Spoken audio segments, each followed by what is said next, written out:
Olá a todos, boa tarde. Vamos dar seguimento ao HPV em Rio, 6º Simpósio Brasileiro de Papiloma Virose Humana, o evento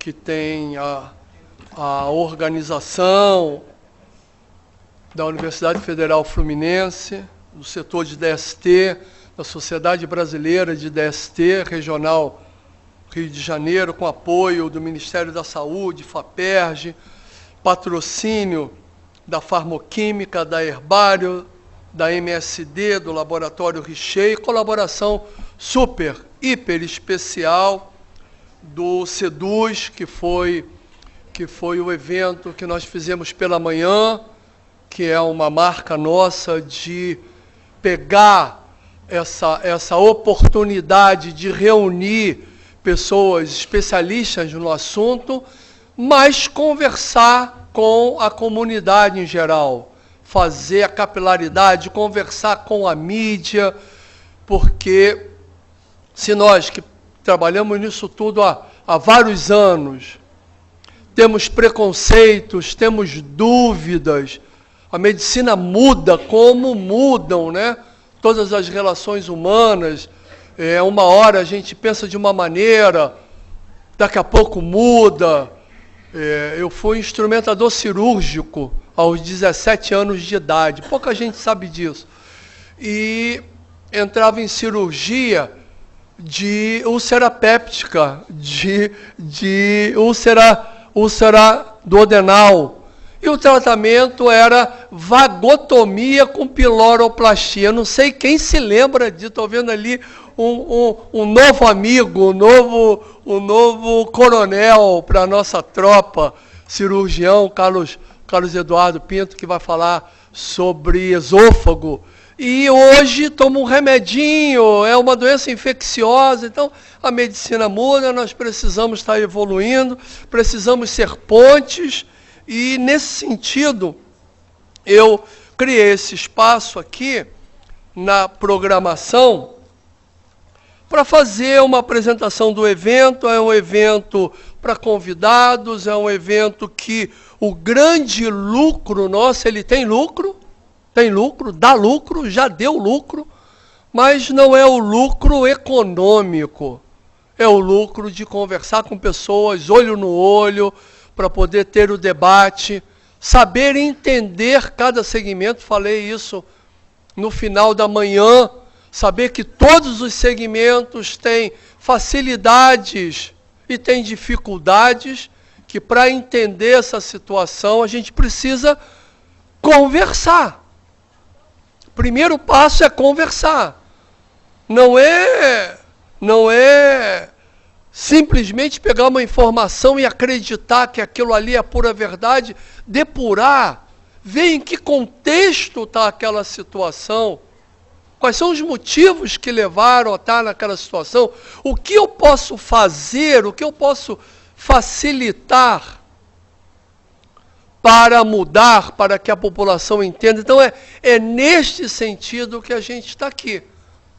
Já conseguimos falar horas e horas com vários jornalistas que começavam a entrevista num tom, no meio da entrevista ia para um segundo tom e acabava a entrevista no outro tom. Olha que coisa maravilhosa, né? Então, esse é o nosso intuito. E, dando seguimento, a gente conseguiu fazer o convite para o convidado estrangeiro, que é o querido colega, e posso até dizer que é amigo, Mark Steven, do Canadá, que vai falar sobre uns temas interessantes, pouco abordados nos eventos científicos, e os outros convidados, como pessoas do Ministério da Saúde, que é a Ana Goretti, a Vitória está aqui, e toda a sociedade, Angélica, Nilton, enfim, não vou ficar, vocês todos têm o mini CV, o mini currículo de cada um para olhar.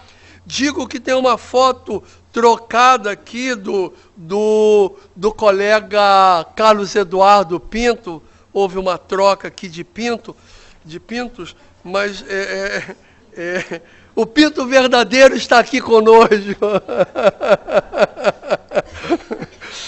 Então, eu quero dizer que eu conversava com uma pessoa que já foi meu pai, meu irmão, meu filho, e com certeza, né, sempre foi um grande amigo, que é o Paulo Vieira da Costa Lopes, está aqui presente, professor titular. E eu convidei o Paulo, especialmente, primeiro que é um grande amigo, está sempre conosco, para essa primeira intervenção que a gente vai fazer sobre ciência para quem.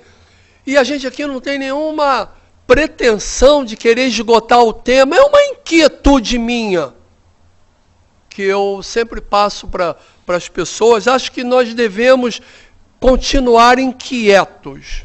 Isso não quer dizer que tudo que se fala é a pura verdade, mas é uma inquietação. E quando eu passei a preparar o meu memorial para ascender para a carreira do magistério como professor titular, saindo de associado, de professor associado da carreira do magistério nas universidades federais, eu revisitando a vida, revisitando os documentos, que, aliás, eu digo, é uma oportunidade ímpar para quem puder fazer. Eu realmente fiz por uma coisa acadêmica da universidade. Hoje eu digo, façam, se puderem, pela história de vida, para você tentar se entender. Porque a gente só vai, com certeza absoluta, entender o nosso presente se conhecer o nosso passado. E para conhecer o nosso passado, a gente tem que abrir o peito e procurar e ter a documentação, guardar as documentações. Eu guardei algumas coisas interessantes. E aí vem de onde, né, parte esse discurso, que eu não vou demorar, não é uma aula grande, é mais para ganhar o tempo, preparar o terreno para começar a parte científica, mas é uma inquietude que cada vez que eu falo isso, primeiro que me dá um prazer muito grande, segundo que muitas pessoas gostam e eu vou me aprimorando e você vai tocando em algumas situações que a gente deve fazer uma reflexão. Newton falava, como é que vai ser o sinal do epitopo, né? Como é que vai ser epitopo na língua de Libras, né? Então, temos que conversar. É uma inquietude. E para que serve isso? Será que serve só para o meu currículo? Será que eu falar em inglês, publicar no The Science é mais importante do que conversar com a comunidade de Quintino, da Rocinha? Será que isso é mais importante mesmo? Até que ponto isso é mais importante? Será que eu preciso conversar e ter um trabalho publicado no Nature, no New England, e não saber o que se passa dentro da minha casa, dentro da minha universidade? Eu sou famoso para fora e não converso com a minha casa? Aonde está essa lógica? Será que não dá para eu conversar com a minha casa, com a minha família, e conversar também com o mundo? Ou eu só sou importante se eu publico em inglês e francês? Será que o português não vale? Até que ponto não vale? Ou até que ponto eu acho que isso não é importante? Então, eu vou contar 10 minutinhos, alguma inquietude. Não é a conferência que eu preparei mesmo, sobre ciência para quem. Essa conferência é grande, tem um volume de informação maior. E aqui eu só vou botar um pouco da inquietude para que a gente tenha uma reflexão. Passa para mim lá, já está, né? Então, o objetivo básico, né, é ter um momento de satisfação e orgulho com os cidadãos brasileiros e do mundo também, porque o Mark, em parte, já está no Brasil. Vocês vão entender um pouco mais adiante que não é agora, já tem do outro milênio, né? agradecer a extrema gentileza de vocês para com a nossa equipe. Não é comigo, é com a equipe como um todo. Compartilhar dados atuais sobre diversas situações humanas. Chamar a atenção para que deixemos a nossa zona de conforto e trabalhemos para que mais pessoas tenham acesso a benefícios que são disponibilizados pela ciência. Será o que tem disponível está chegando? Né? Ou melhor, será que nós vivemos em área de conforto? Existe área de conforto? Porque quando você vai olhar a humanidade, a gente avança nos desafios, na maioria das vezes. E fazer fazer essa atividade também, estou aprendendo, visando reflexão e sem visão catastrófica, sem veneno. Tá? Fazer essa atividade sem querer atacar A ou B e tocar em pontos que possam ter alguma sensibilidade. Eu acredito muito nisso daí. Não que desvalorize o número. Ninguém está dizendo que o número não é importante. É importante o número. É importante percentagem, lesões, dinheiro, poder, estado. É importante. Tanto que eu começo dizendo que revisitei a minha vida para ser professor titular. Então é um status. Mas isso, para mim, tem que procurar enxergar e valorizar pessoas. Esses números, para mim, tem que estar traduzindo em pessoas. Por isso é que esse tipo de ação não importa para nós o número, importa é a qualidade com quem a gente está. Porque a gente tem uma esposa, uma mulher, 1, 2, 3 filhos, e é um número teoricamente muito pequeno, mas a gente vai valorizar aquilo, né? E aí eu achei isso daqui, que foi feito pelo Grupo Acadêmico de Física. Eu achei isso... Está lá no DST até hoje. Assim que a gente inaugurou, eu comprei esse pôster de Galileu Galilei, que ele diz, eu sustento que a única finalidade da ciência é de aliviar a canseira da existência humana. Galileu disse isso. E eu não sabia, né, de onde vinha essa minha paixão, essa minha necessidade de pensar muito no humano. E eu entendo também que ele quis dizer de canseira da existência humana, que não é a vida é cansada, a vida não é ruim. O que ele quis dizer é aliviar os problemas da vida, as doenças, né? O Newton tocou que o quanto que a pessoa sofre quando tem uma doença, quando é reprovado no emprego, quando não passa num curso. De repente aquilo é muito mais grave do que uma doença orgânica, que você vai lá, toma um remédio. Então eu entendo que essa ciência tem que andar para a população. Isso faz sentido para mim, isso foi muito lá atrás. E aí, eu peguei um livro que é de 85, mas na verdade é de 84, aqui eu nem era professor ainda, não tinha feito concurso para professor da UF, fiz depois que saiu o livro, que chama DST, de 85, vários colegas estão aqui, e aí Paulo, eu, Gutenberg e um mundaréu de outros colegas, nos reuníamos no consultório para estudar, para fazer, e aí o primeiro capítulo, na introdução, em 84, o importante é o tratamento da pessoa.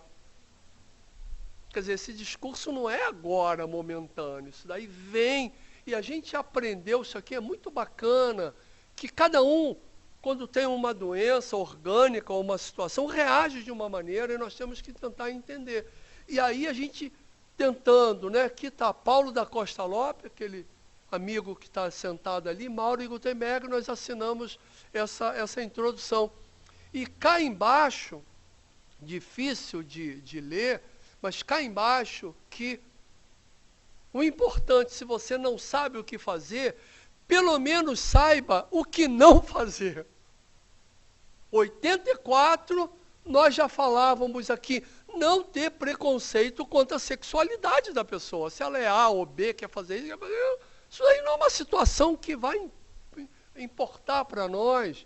Quer dizer, não deixar de falar, de fazer com que a pessoa reflita sobre a vulnerabilidade dela, não dar um diagnóstico, um tratamento sem apurar. Ah, eu acho que essa ferida é HPV ou é sífilis, eu trato e faço isso. Não ficar com achismo, tentar documentar, tentar procurar. Então, não tomar atitude de juiz. A senhora está errada. O ministério tinha que fazer isso. O prefeito tinha... Vamos conversar, vamos ver.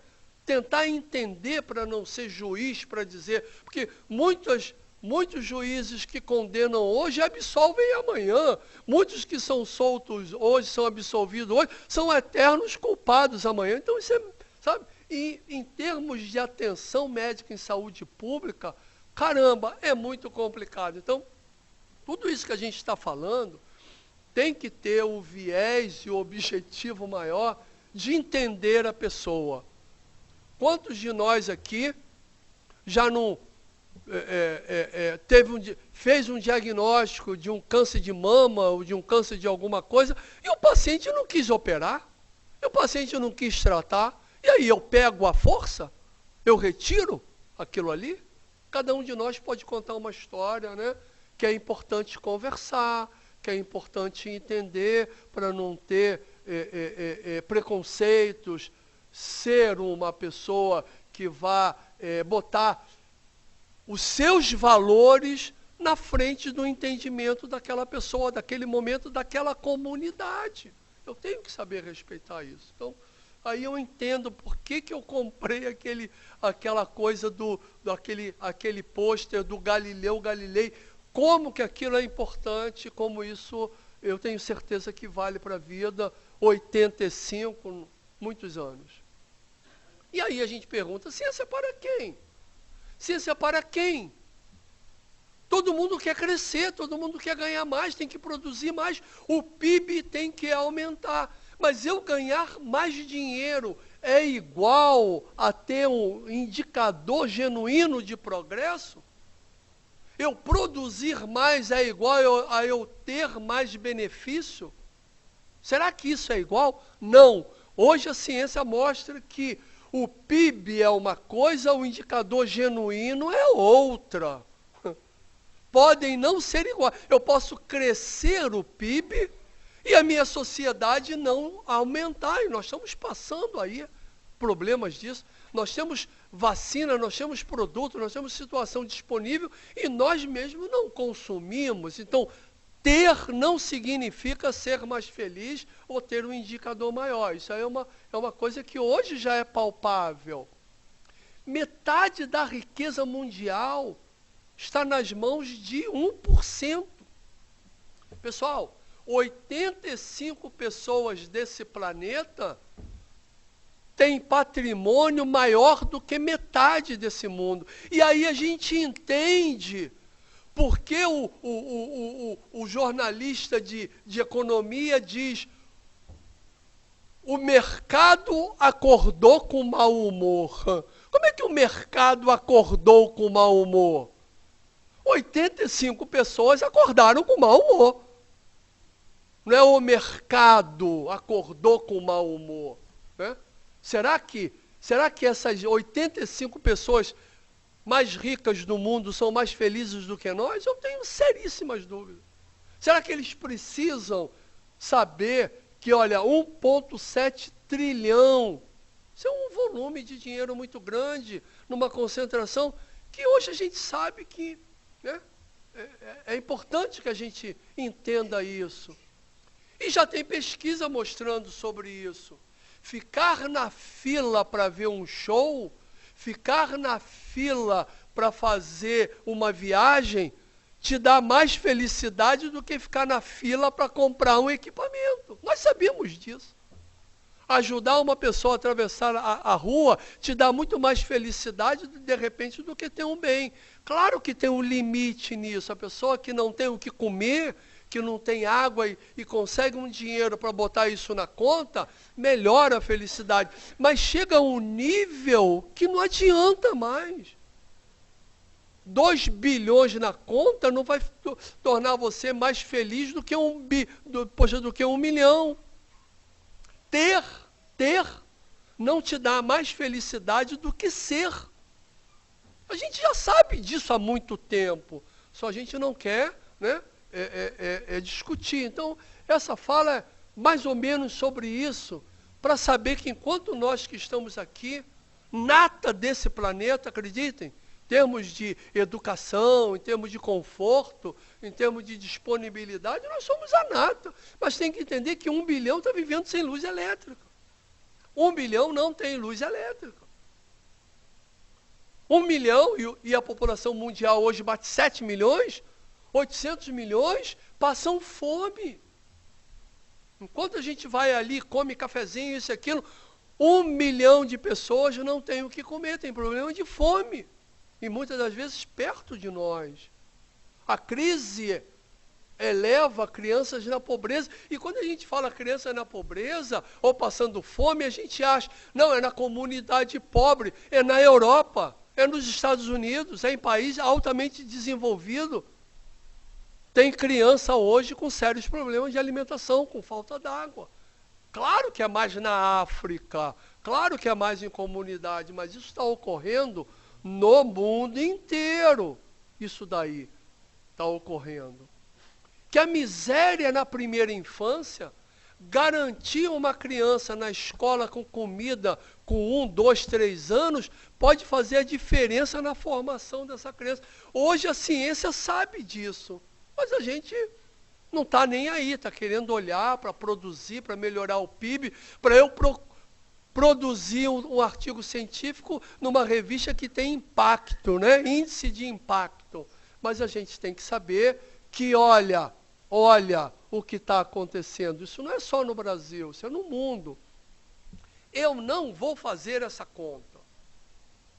Me nego a fazer essa conta. Ainda preciso vencer. Mas a cada 15 segundos, uma criança morre por falta d'água. Eu me nego a fazer essa conta. Mas isso existe. E não é longe, não. No Brasil, 90% da população de Macapá não tem acesso a esgoto. Ou a gente não sabe dessa história? Ou é só no Macapá? É só no Macapá? É só no Macapá que falta esgoto? Existe mais alguma coisa para discutir do benefício de ter esgoto? Sem acesso à escola em 4, 5 anos. Ah, porque é governo. E na rede privada? Banheiro adequado, 43%. Na rede privada, 47%. Quer dizer, se eu falo contra o serviço público, e por que eu não falo contra o serviço privado? 47% também, né? Tem problema de banheiro adequado. Aqui, minto, aqui é na rede pública e na rede privada. É criança com parque infantil e com banheiro adequado. Mesmo em escola privada, 15% não tem banheiro adequado. Banheiro, eu fico brigando para que o PIB cresça 0,2%. E do meu lado não tem banheiro. Alguém aqui não conhece essa história no Rio de Janeiro, em São Paulo, no Brasil, em Brasília? Banheiro. Né? E tem mais gente com acesso a celular do que banheiro. Então isso a gente tem que repensar, né? Tem que ver até que ponto. Escola com infraestrutura no estado do Rio de Janeiro e no município. Tem mais quadra de esporte do que biblioteca. Aí eu falo, o brasileiro não lê. Brasileiro não lê. Claro que a gente lê, sim. Mas o que nós estamos fazendo também? Quer dizer, a escola oferece internet maior no Rio de Janeiro, quadra de esporte e biblioteca falta. Como é que vai ter uma sociedade crítica se ela não está lendo, não está discutindo para fazer uma análise crítica? Será que alguém desconhece isso? Será que alguém desconhece que o Brasil é o último investimento por aluno? Será que o Brasil desconhece que o professor de escola média aqui é o penúltimo e aqui é o último em salário? O último em salário de professor no nível médio e investimento por aluno. Adianta aumentar o PIB? Só? Se eu não distribuo esse PIB? Então o PIB tem que estar balanceado com o ser humano. A gente não gosta de falar isso. A gente não gosta de falar isso. 2 trilhões de dólares são gastos, ninguém quer falar isso. O quanto que se gasta, que se produz para aumentar o PIB. E nós brasileiros estamos no meio deles aí. Nós produzimos bomba, nós produzimos aviões, não só para transportar pessoas, como para matar pessoas. E aumenta o nosso PIB. Eu quero que o PIB brasileiro aumente por isso daqui. Eu quero que esse homem ganhe, né, um prêmio Nobel com a produção, mas isso está aí no nosso dia a dia. No nosso dia a dia. Então a gente precisa tentar, né, entender. Na área da DST, olha o que o mundo consegue. O mundo consegue que em 2000, 340 milhões de casos de 4 DSTs, tricomoníase, clamídia, gonorreia e sífilis. Quando eu falo tricomoníase com a população, as pessoas nem sabem o que é tricomoníase. Eu quero que elas entendam imunogenicidade para a vacina. E as pessoas não sabem o que é tricomoníase, o que é clamídia. A gonorreia já passou, voltou a ser a segunda doença. E sífilis. Gravem esse número. 340 milhões no ano 2000. 10 anos depois, mais 54%. O mundo aumentou. Existe falha de tratamento para tricomoníase, para gonorreia, para sífilis? Não existe. O que a ciência sabe? Quase tudo. O que nós estamos fazendo? Provavelmente muito pouco, porque as doenças aumentaram. E, ao mesmo tempo, a AIDS diminuiu. O que faz uma sociedade conseguir equilibrar a transmissão e o tratamento do HIV e aumentar as DSTs? Aqui tem cura com antibióticos. Aqui, uma vida complicada melhora, né? Estamos cada vez vivendo melhor, temos que avançar nisso. Mas podemos avançar nisso daqui também. E agora, recente, agora, esse mês, o mundo experimentou 35% menos transmissão do HIV. E o que faz diminuir a transmissão do HIV e aumentar na população de jovens, adolescentes, mas o que faz, no geral, diminuir e avançar em outra parte? Será que é só ciência? Será que é só ciência? Com certeza não é só ciência. Ainda é verdade, pessoal. Ainda é verdade isso que está aqui. Ainda é verdade isso que está aqui. Falta penicilina. E a gente fica imaginando ter que entrar nos índices quali, tem que produzir para ser professor de uma pós-graduação nível tal, você tem que ter. Mas será que isso? Será que quantos foram os trabalhos de Einstein? Quantos trabalhos Newton publicou? Quantos trabalhos Thomas Edison publicou na vida? Quantos trabalhos esses caras publicaram?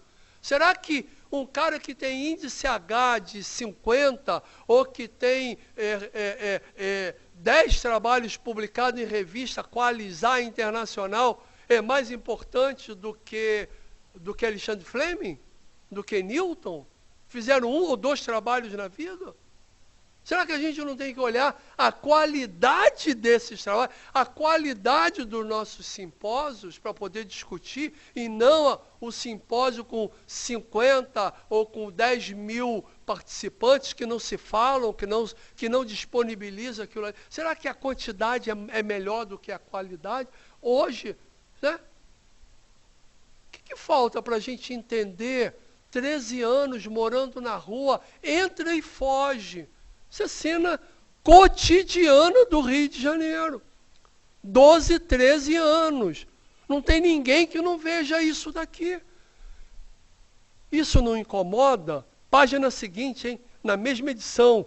essa página estava aqui, e eu só olhei essa página. Quando eu abri, eu olhei na página do lado, está essa página aqui. 13 anos, 14 anos, 11 anos. Será que isso é uma coisa rara? Quantas são essas meninas? Quantos são esses meninos que estão aqui? Será que falta dinheiro para fazer isso? Ou falta um trabalho de base, entender a pessoa, deixar de ver número para ver as pessoas? Globo, essa página 8, essa é a página 9, no mesmo dia. Isso provavelmente não incomoda a pouquíssimas pessoas. Não sei se o editor do jornal fez de propósito. Não sei, é provável que ele tenha feito de propósito. Mas eu também não vou imaginar que foi ao acaso. E o meu olhar captou desse lado isso que está aqui e desse lado isso que está aqui. Essas duas coisas não se conversam, mas elas com certeza se interagem todo dia, de uma maneira ou de outra. De uma maneira ou de outra, elas se interagem. Então, pessoal, brincadeira que a gente pode até pegar da internet. Não sei de onde veio. O rato olhando pelo buraco da parede vê o fazendeiro com sua esposa abrindo uma porta. Pensou logo no tipo de comida que poderia haver. Ao descobrir que era uma ratoeira, ficou aterrorizado o rato. Correu no pátio da fazenda, advertindo a todos. Há uma ratoeira na casa, há uma ratoeira na casa. Desculpe, senhor rato. Eu entendo que isso seja um grande problema para o senhor, mas não me prejudica em nada, não me incomoda, falou a galinha. Desculpe-me, senhor rato, mas não há nada que eu possa fazer, a não ser rezar. Fique tranquilo, o senhor será lembrado nas minhas preces. O que, senhor rato? Uma ratoeira? Por acaso eu estou em perigo por uma ratoeira na cozinha? Então o rato voltou para casa cabisbaixo, abatido, para entrar na ratoeira do fazendeiro. Naquela noite, ouviu um barulho, como de uma ratoeira pegando sua vítima. A mulher do fazendeiro correu para ver o que havia pego. No escuro, ela não viu que a ratoeira havia pego a cauda de uma cobra venenosa. E a cobra picou a mulher. O fazendeiro levou imediatamente ao hospital. Ela voltou com febre. Todo mundo sabe que para alimentar alguém com febre, nada melhor do que uma canja de galinha. O fazendeiro pegou o cutelo e foi providenciar, matou a galinha. Como a doença não melhorou, continuou, os amigos e vizinhos vieram para visitá-la. Para alimentá-la, matou o porco. A mulher não melhorou e acabou morrendo. Muita gente veio para o funeral. O fazendeiro, então, sacrificou a vaca para alimentar todo aquele povo. Na próxima vez que você ouvir que alguém está diante de um problema e acreditar que o problema não lhe diz respeito, lembre-se, quando há uma ratoeira, quando há um problema, quando há uma situação aflitante, toda a fazenda corre o risco. E eu, vendo tudo isso, concluí no meu memorial, mais do que nunca, vejo-me como uma ponte com pilares apoiados na terra, cabos estaiados na sustentação. São pessoas, muitas pessoas, são instituições, muitas instituições, a todas que eu já identifiquei, outras que vão ser identificadas, eu só tenho a dizer muita gratidão, de parte da família, da sociedade, dos amigos, da universidade. Eu gostaria de dizer isso para que a gente fique com uma reflexão, para que a gente possa aí sim entender essa parte técnica e evoluir na nossa jornada. Muito obrigado a todos.